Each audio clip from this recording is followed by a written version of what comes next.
आपकी खिदमत में आली जनाब डॉक्टर ओम शंकर जी की खिदमत में सिपासनामा यानी अभिनंदन पत्र पेश किया जा रहा है। आप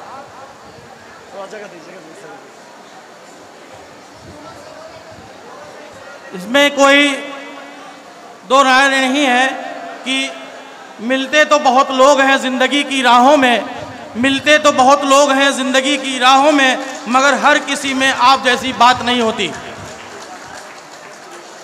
आली जनाब डॉक्टर ओम शंकर जी कार्डियोलॉजी के बेहतरीन डॉक्टर हैं और बनारस हिंदू यूनिवर्सिटी के हेड भी रहे हैं। मैं बिला ताख़ीर आपको आज की इस तकरीब के मौजू पर अपनी कीमती बातें रखने की गुजारिश करता हूं। डॉक्टर ओम शंकर जी। धन्यवाद। सलाम, नमस्ते, सत श्री अकाल। कैसे हैं आप लोग? देखिए, मैं तो पढ़ा लिखा व्यक्ति हूं और महफिल है शायरी का, बड़ा ही अटपटा सा अंदाज है, लेकिन कहना अपनी बात भी इसी बीच में है। इसी बीच में मैं अपनी बात को रखूंगा। मेरे पीछे आने वाले जो प्लेयर हैं वो सबसे बड़े वाले हैं। मैं उनसे पहले बैटिंग करने के लिए आया हूँ, तो मेरे पर और भी दबाव है। और इमरान साहब को मेरा एक सलाह है कि पहले वो प्रतापगढ़ी थे, अब वो भारतगढ़ी हो गए हैं, इसलिए नाम बदल ले अपना।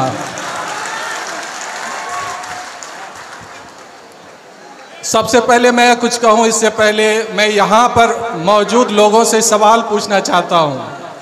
आप लोग प्लीज़ शांत हो जाएं, शांत हो जाएं, शांत हो जाएं और मेरे सवालों को ठीक से सुने।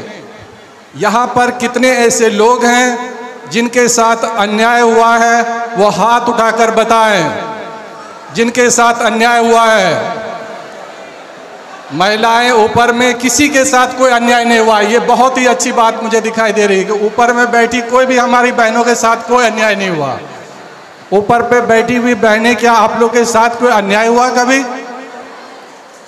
दूसरा मेरा प्रश्न है कि आप लोगों में से कितने लोग पढ़े लिखे हैं और किन्होंने अपनी शिक्षा कभी स्कूल जाकर नहीं ली?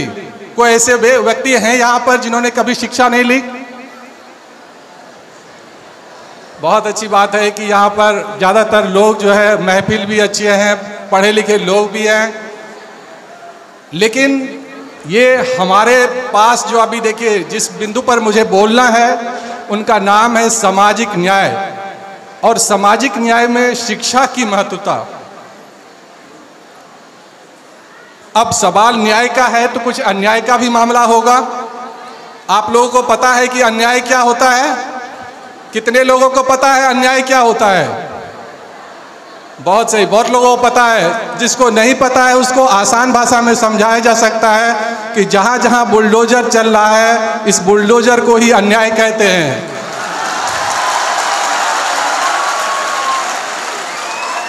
क्योंकि न्यायिक व्यवस्था में बुलडोजर का कोई जगह नहीं होता।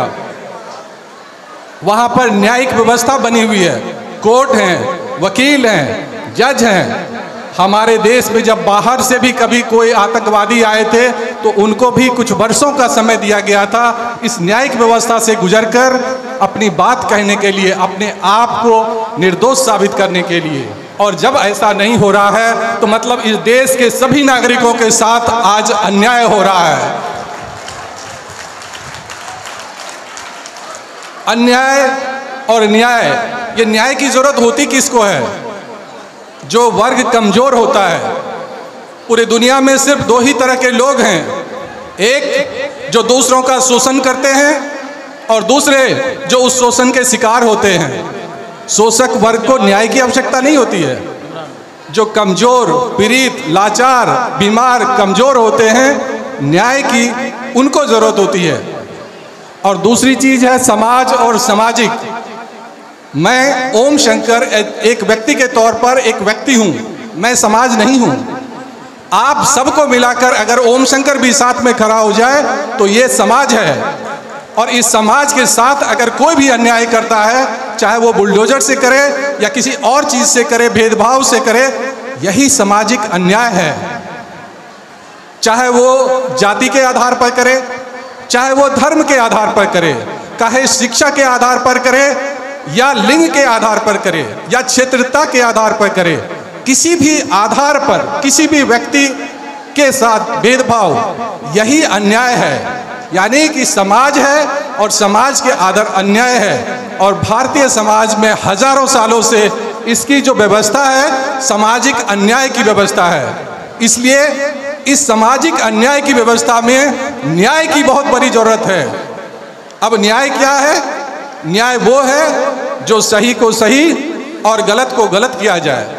यानी गलत व्यक्ति दंड पाएंगे चाहे वो कितना भी मजबूत क्यों ना हो, और सही व्यक्ति किसी भी तरीके से किसी भी जुर्म का शिकार नहीं हो। ये है न्याय।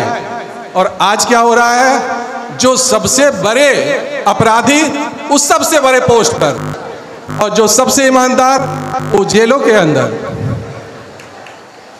क्या है न्याय? न्याय और अन्याय ये जब आप समझेंगे तब फिर सामाजिक न्याय में शिक्षा की महत्ता के बारे में समझना होगा। ये अन्याय क्यों हो रहा है? क्योंकि हमारे समाज में 77 सालों बाद भी शिक्षा, मतलब जो सिर्फ अपना नाम लिख सकता है, उसका स्तर कितना है पता है आपको? 77 सालों में सिर्फ 77%। 77 सालों में 77%। और अगर आप गांव और शहरी शिक्षा में देखेंगे भेद, तो इसमें भेद है। फिर जातियों में अगर शिक्षा में देखेंगे तो शेड्यूल ट्राइब में सबसे कम शिक्षा, फिर शेड्यूल कास्ट में सबसे कम शिक्षा, उसके बाद फिर अल्पसंख्यकों में शिक्षा का अभाव।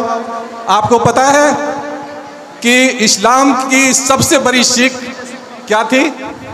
आप लोगों को पता है कि इस्लाम की सबसे बड़ी सीख क्या थी? इकरा। नाम सुना है इकरा का? कितने लोग अपने आप को शिक्षित कर रहे हैं मुसलमान? कितनी मुस्लिम महिलाओं को आप स्कूल भेजते हैं? आज जिस हॉल में हम खड़े हैं और जिनके नाम पर यह हॉल बना है, वो ऐसे महान विभूति के नाम पर है, सर सैयद साहब, जिन्होंने इस देश में उसी शिक्षा के बारे में सोचा। और यहाँ पर आज प्रिंसिपल साहब ने मुझे बुलाया, इतना सम्मान दिया, इसके लिए बहुत दिल से गहराइयों से बहुत बहुत आभार। क्यों अगर आपने मुझे इस समय इस इतने सम्मानित वक्त में मुझे बुलाया और मुझे बोलने का भी मौका दिया। अब सामाजिक न्याय हो क्यों नहीं रही है? शिक्षा नहीं है, आपको बताया। और विभिन्न जाति धर्मों कमजोर समाज में शिक्षा नहीं है। शिक्षा है क्यों नहीं? आखिर गई कहाँ शिक्षा? शिक्षा इसलिए नहीं है कि क्योंकि आपको पढ़ने का अधिकार ही नहीं दिया गया। तो शिक्षा होगी कहाँ से? महिलाएं पढ़ नहीं सकती है, दलित आदिवासी पिछड़े पढ़ नहीं सकते हैं, तो भाई पढ़ कौन सकते हैं? 10-15% अगर पढ़ लेंगे दोस्त इस देश के लोग, तो क्या वो देश समाज कभी मजबूत हो जाएगा? क्या वहाँ न्यायिक व्यवस्था होगी? नहीं होगी। इसलिए इस समाज और देश के अंदर जो कमजोरी है, जो अन्याय है, उसकी जो मूल आत्मा है वो है शिक्षा। इसलिए इस देश में 2 दशकों से ज़्यादा समय से मैं शिक्षा के मौलिक अधिकार की लड़ाई लड़ रहा हूँ कि हर व्यक्ति को एक समान शिक्षा हो, हर व्यक्ति को गुणवत्तापूर्ण शिक्षा मिले। शिक्षा समान हो, गुणवत्तापूर्ण हो और फ्री हो। फ्री आप लोग को समझाने के लिए बोलता हूँ। यहाँ पर कितने लोग हैं जो कभी टैक्स नहीं दिया? कृपया हाथ उठाकर बताएं जिन्होंने कभी टैक्स नहीं दिया है। कितने लोग यहाँ हैं जिन्होंने कभी टैक्स नहीं दिया है? आप में से ऐसे एक भी व्यक्ति नहीं हो सकते जिन्होंने टैक्स नहीं दिया है, क्योंकि टैक्स 2 तरह का होता है, एक डायरेक्ट टैक्सेस और एक इनडायरेक्ट टैक्सेस। यानी कि आप जो भी सामान बाजार में जाकर खरीदते हैं उस समय आप टैक्स देते हैं, और इनडायरेक्ट टैक्स का कलेक्शन डायरेक्ट यानी इनकम टैक्स जिसको आप कहते हैं उससे बहुत ज़्यादा है। यानी इस देश का हर व्यक्ति इनका टैक्स पेयर है। अगर टैक्स दे क्यों रहे, फिर किस चीज़ का टैक्स दे रहे हैं? किसी को घूमने के लिए, नई इमारत खड़ा करने के लिए, या हजारों करोड़ की सिक्योरिटी के लिए? किसके लिए दे रहे हैं? विदेश स्वदेश इसके लिए तो नहीं दे रहे हम लोग टैक्स। टैक्स किसके लिए दे रहे हैं? इसलिए दे रहे हैं कि वो जो पैसा मैं दे रहा हूँ, आप एक मैनेजर की तरह हैं, जैसे क्या होता है कि कोई प्राइवेट संस्थान है, उसमें स्कूल के बच्चे पढ़ने जा रहे हैं, वो जब पैसे देते हैं तो उसके लिए वो मैनेजमेंट क्या करता है, उस पैसों से अच्छे शिक्षकों को बुलाते हैं, अच्छे स्कूल्स, अच्छे कॉलेज, अच्छे शिक्षा के लिए नए नए संयंत्र वो सब लगाते हैं। तो आप जब पैसा देते हैं तो आप कभी पूछते हैं कि मेरे पैसा का क्या हुआ? मैं भी तो टैक्स पेयर हूँ भाई, मेरा पैसा कहाँ गया? आप ये सवाल नहीं पूछते हैं। क्यों? क्योंकि आपको पता ही नहीं है कि मैं भी टैक्स पेयर हूँ और टैक्स दे रहा हूँ तो मेरा अधिकार होगा। यानी कि सरकार जो आपके केंद्र में बैठा है या राज्यों में बैठा है या गांव क्षेत्र में बैठा है, वो सब आपके नौकर हैं, मालिक नहीं है, क्योंकि आपके पैसों से वो सरकार चल रही है। न्याय के मंदिर में भी बैठे हैं लोग। आपको शिक्षा के जो मौलिक अधिकार की बात कर रहे थे, मेरिट की बात करते हैं लोग। अब मेरिट कैसे आधारित होगा? एक आदमी, जैसे हम दो पहलवान को मेरिट के आधार पर जज करना चाहते हैं। एक पहलवान को, दो बच्चों को चुन लिया और उनको पहलवान बनाना है। एक को अच्छे स्कूल में अच्छे कोच से ट्रेनिंग देंगे, उनको खूब खाने पीने के लिए देंगे, और दूसरे को रोज खाली नमक रोटी खाने के लिए देंगे। उस पहलवान को 12 साल के बाद आपस में लड़वा देंगे, और जो मोटा पहलवान पहले खा पी के बढ़िया से ट्रेंड है वो उसको पटक देगा, और हम कहेंगे अरे ये पहलवान तो बहुत अच्छा है। क्या ये अच्छा है? क्या ये मेरिट है? ये मेरिट नहीं है, ये मेरिट की बेईमानी है। इसलिए समान शिक्षा की आवश्यकता है। एक समान शिक्षा गुणवत्तापूर्ण क्यों होना चाहिए? क्योंकि अगर खाना और पढ़ाई या वो गुणवत्तापूर्ण नहीं होगी, एक को अच्छी गुणवत्ता की मिलेगी और आपको नहीं मिलेगी, तो फिर वो लड़ाई बराबरी की नहीं होगी। और मेरिट भी बहुत अजीब चीज़ है। देखिए, लोअर जुडिशरी में जाएंगे, न्याय के मंदिर में ही सबसे बड़ा अन्याय होता है। अन्याय न्याय के मंदिर से शुरू होता है। लोअर जुडिशरी में जाएंगे तो वहाँ कंपटीशन से लोगों की नियुक्ति होती है। जब हाई कोर्ट और सुप्रीम कोर्ट, जो कि सर्वोच्च न्यायालय और उच्च न्यायालय हैं, वहाँ पर सिलेक्शन कैसे होता है? मुंह देखकर, किसका मुंह अच्छा है, कौन हमारे वाला है, कौन हमारे वाला नहीं है। जो जज साहब खुद न्याय यानी न्याय में ईमानदारी प्रक्रिया से, न्यायिक प्रक्रिया से ऊपर नहीं बैठे हैं, वो कमजोर वर्गों के साथ कैसे न्याय करेंगे? पहले तो खुद मेरिट का निर्धारण करें, खुद मेरिट से लड़के, जैसे हम डॉक्टर बने, डीएम कार्डियोलॉजी के, तो हर एंट्रेंस दिया, हर स्टेप पे एंट्रेंस दिया, एमबीबीएस में दिया, एमडी में दिया, डीएम में दिया। उनको भी हर स्टेप पे देना चाहिए। और उन्हीं जजों से जो डिस्ट्रिक्ट कोर्ट के लिए सेलेक्ट हुए थे, उन्हीं में से हाई कोर्ट और उन्हीं हाई कोर्ट में से सुप्रीम कोर्ट के जज चुने जाने चाहिए, ताकि ईमानदार प्रक्रिया से व्यक्ति ऊपर चढ़ के जाए। इसलिए उसके अंदर न्यायिक चरित्र होगा। हमारे समाज में न्यायिक चरित्र होता क्यों नहीं है? इसकी वजह है शिक्षा की गुणवत्ता जो हम दे रहे बच्चों को। शिक्षा में होना क्या चाहिए? जब आप किसी बच्चे को शिक्षा दे रहे हैं तो हम थोप रहे हैं उसके ऊपर, इसलिए वो स्कूल से उसको मज़ा ही नहीं आ रहा। स्कूल में क्यों जाएगा वो?